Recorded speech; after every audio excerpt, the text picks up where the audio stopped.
Hello, everyone, and welcome back to English Channel.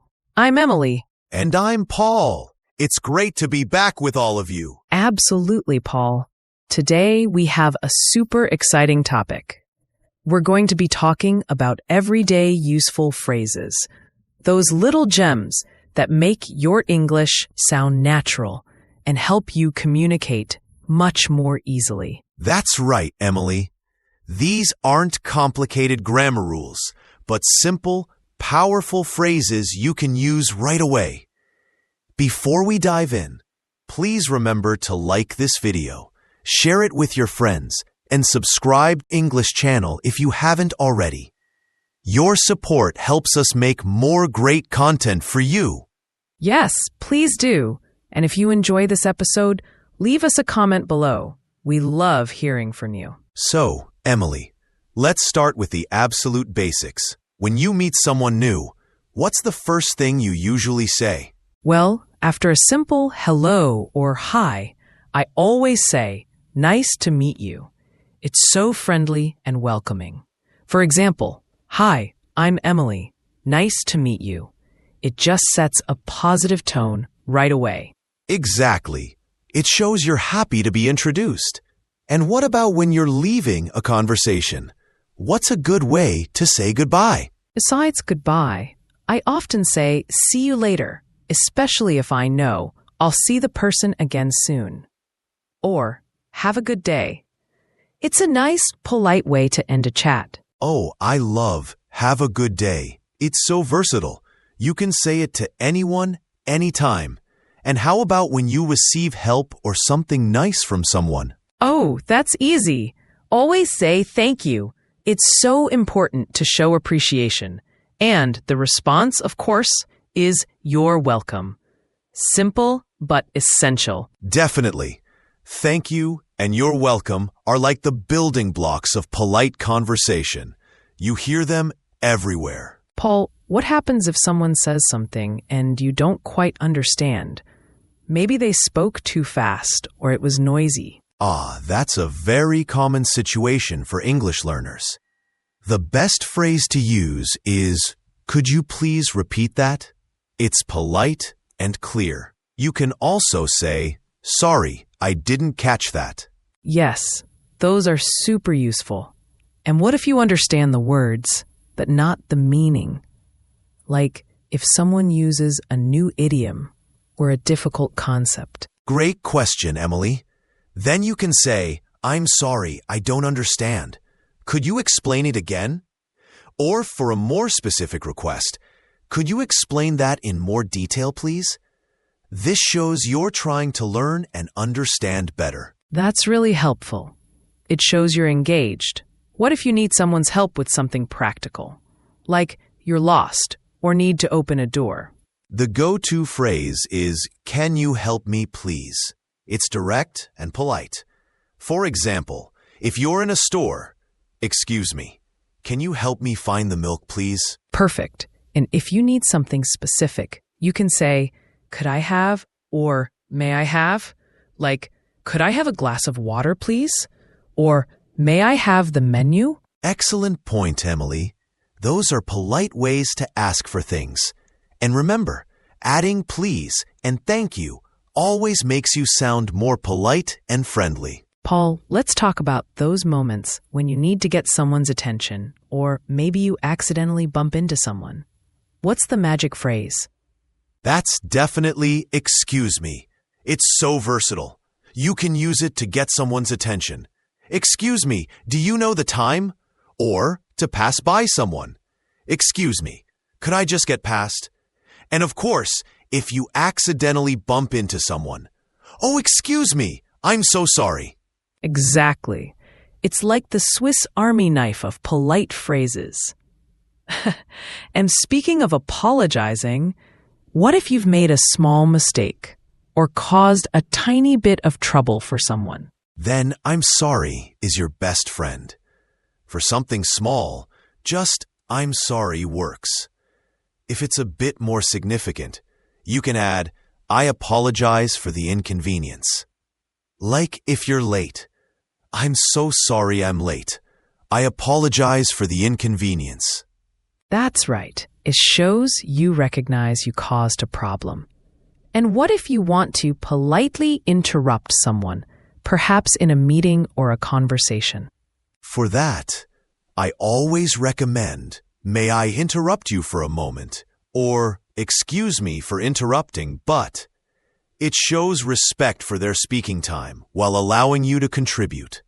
It's much better than just blurting something out. Oh, definitely. It makes you sound much more considerate. And what about when someone is talking too fast and you're struggling to keep up? That's a common challenge for learners. Just politely say, "Could you please speak more slowly?"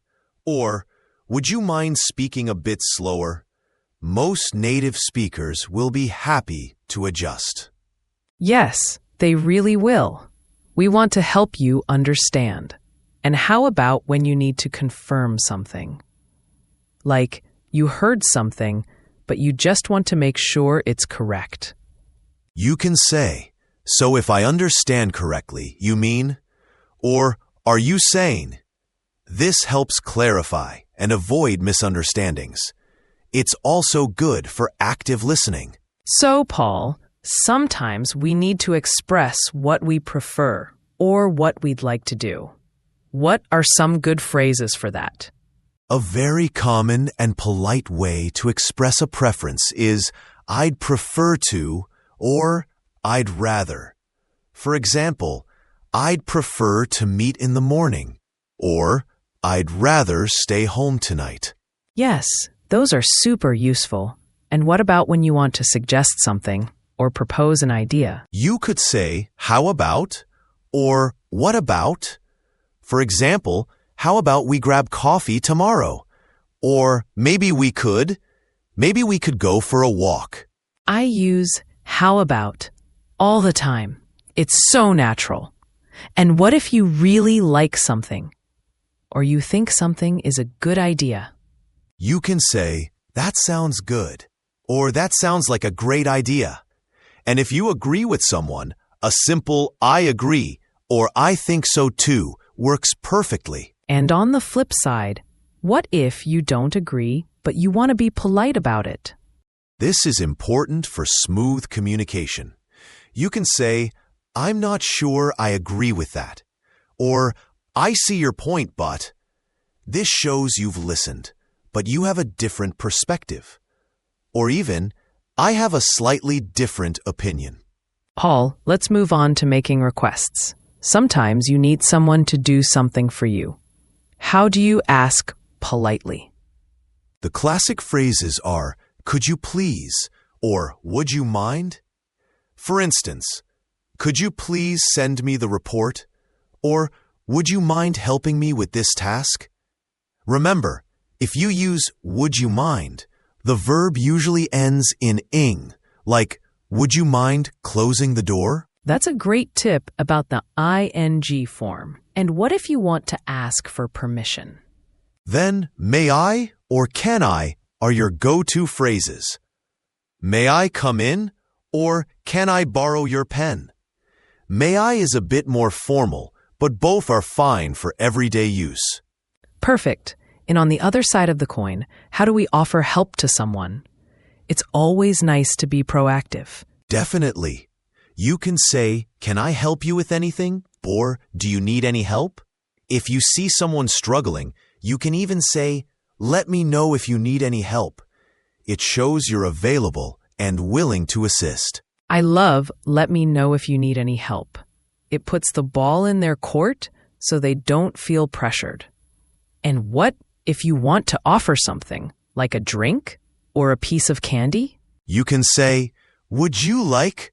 or "Do you want?" For example, "Would you like some coffee?"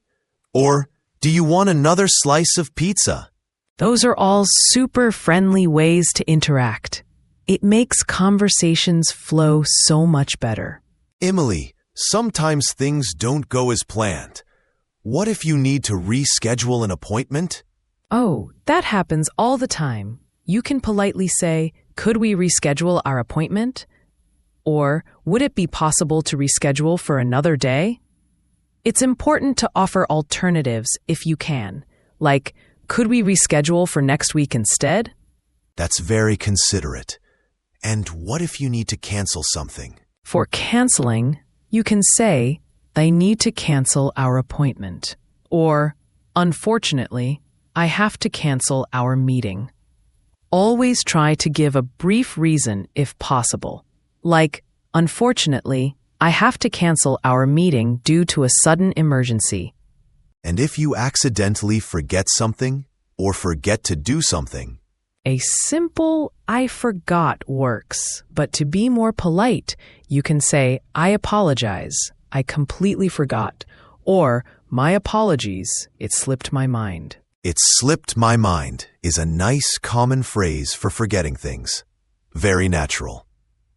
Paul, beyond just getting things done, English communication is also about building relationships. How can we use phrases to give compliments or encourage others? Oh, I love this part. Giving compliments is fantastic for building rapport. You can say, you did a fantastic job, or that was excellent. It's great to be specific too. Like, you did a fantastic job on that presentation. Your slides were so clear. Yes, specific compliments are the best. And if you admire someone's qualities, like their creativity or their hard work, You can say, I admire your creativity, or I really appreciate your hard work, or even, you're very talented, or you're so resourceful. These phrases make people feel good and recognized. absolutely. And what about encouraging someone who might be feeling a bit down or facing a challenge? You can say, you can do it. It's simple and powerful. Or, keep up the good work if they're already doing well. If they're struggling, don't worry, you'll get it. Or, I'm sure you'll figure it out. These phrases offer support and confidence. Oh, those are wonderful. It's so important to lift each other up. And if someone shares good news with you, You can say, that's great news, or congratulations. For something less formal, awesome or fantastic are great reactions. yes, awesome is definitely one of my go-to phrases for good news. Well, Emily, we've covered so many useful phrases today. From basic greetings to expressing preferences, asking for help, and even giving compliments. It's been a fantastic discussion, Paul. These phrases are truly the keys to unlocking more confident and natural English conversations. Remember, the best way to learn them is to use them. Don't be afraid to try them out in your daily life. That's the most important advice, Emily. Start with 1 or 2 new phrases each day. Try to use them in different situations. The more you use them, the more natural they'll feel. You can also listen to English podcasts, watch English movies, or even try talking to yourself in English. Practice makes perfect, right? Absolutely. And we encourage all of you to revisit this episode, make notes, and listen to how Emily and I use these phrases. Pay attention to our intonation and rhythm too. Yes, listen to how we sound friendly and encouraging. It's not just about the words, but how you say them. Before we go, we want to remind you all one more time. If you enjoyed this episode and found it helpful, please give us a big thumbs up. Share it with your friends who are also learning English. And most importantly, subscribe English channel. And don't forget to leave a comment below. Tell us which of these phrases you found most useful, or if there's a phrase you use all the time that we didn't mention. We love reading your comments and getting ideas for future episodes. Your engagement truly helps us grow and reach more English learners around the world. So, thank you for your continued support. Thanks so much for tuning in today, everyone. We hope you feel more confident and ready to use these everyday phrases in your English conversations. Keep practicing, keep learning, and keep speaking English. Until next time, take care. Goodbye for now.